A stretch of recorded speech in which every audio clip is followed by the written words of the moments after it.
Sherpur doctor প্রিয়াঙ্কার পক্ষ থেকে ৮০টি মন্দিরে আর্থিক অনুদান প্রদান। শেরপুর জেলা বিএনপির যুগ্ম আহ্বায়ক ও সদর ১ আসনের ধানের শীষ প্রতীকের মনোনয়ন প্রত্যাশী ডাক্তার সানসিলা জেবরিন প্রিয়াঙ্কার পক্ষ থেকে ৮০টি মন্দিরে আর্থিক অনুদান প্রদান করা হয়েছে। শুক্রবার রাত ৯টায় শহরের মাধবপুস্থ ডাক্তার সানলিলা জেবরিন প্রিয়াঙ্কা তার নিজ বাসভবনে ৫,০০০ টাকা করে ৮০টি মন্দির কমিটির সভাপতি ও সাধারণ সম্পাদকের নিকট এসব অনুদান আনুষ্ঠানিকভাবে হস্তান্তর করেন তিনি। এ সময় উপস্থিত ছিলেন জেলা বিএনপির আহ্বায়ক অ্যাডভোকেট সিরাজুল ইসলাম, সদস্য সচিব ABM মামুনুর রশিদ পলাশ, সদর উপজেলা বিএনপির আহ্বায়ক হজরত আলী, জেলা বিএনপির সদস্য সাইফুল ইসলাম স্বপন সহ দলীয় অন্যান্য নেতাকর্মীরা। মন্দির কমিটির নেতারা এ ধরনের সহযোগিতা পেয়ে সন্তোষ প্রকাশ করেন এবং এই উদ্যোগকে আন্তরিকভাবে সাধুবাদ জানান।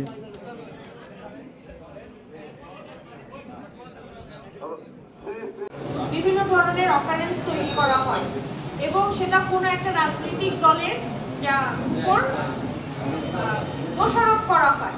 তো এই ব্যাপারটা আমাদেরকে খুব পুঙ্খানুপুঙ্খভাবে নজর রাখতে হবে এবং আপনাদের পূজা মানে কিন্তু আমাদের অনেক দায়িত্ব জেলা বিএনপির এবং সকল বিএনপি নেতা কর্মীদের। কারণ একটা গ্রুপ থাকবে, আপনারা জানেন যে একটা অদৃশ্য শক্তি সবসময় আকাশে বাতাসে মিশে আছে, সেটা শুধু শেরপুর না, পুরো বাংলাদেশে।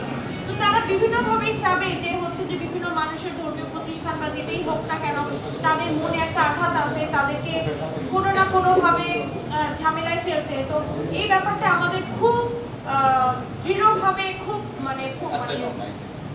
খুব দৃঢ়ভাবে আমাদের কঠোর হস্তে দমন করতে হবে এবং আমাদের সকলকে দিন রাত পরিশ্রমের মাধ্যমে এটাকে খেয়াল রাখতে হবে যেন আপনাদের যে বছরে একটা প্রোগ্রাম আসে শারদীয় দুর্গা পূজা, এটা যেন সুন্দরভাবে শেষ হয়, ঠিক আছে, এবং আপনারা যেন সেটা সুন্দরভাবে করতে পারেন, এটাই আমাদের মূল চাওয়া পাওয়া থাকবে।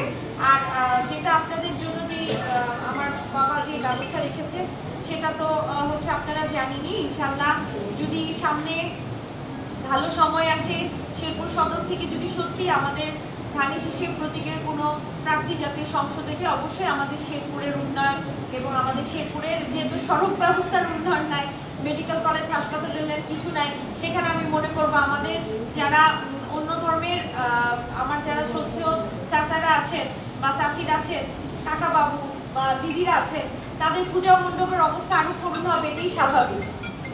তো ইনশাল্লাহ আমরা সব সার্বিক দিক থেকে শেরপুরের সকল উন্নয়নের জন্য কাজ করার চেষ্টা করব ইনশাল্লাহ। তা আপনারা দোয়া করবেন, আপনাদের পূজা আপনারা দোয়া করবেন যেন আমাদের শেরপুর সদরের জন্য যেটা ভালো, যেই দল আসলে শেরপুর সদরের জন্য কাজ করতে পারবে তারাই যেন উঠে আসে, এটাই আমি চাই।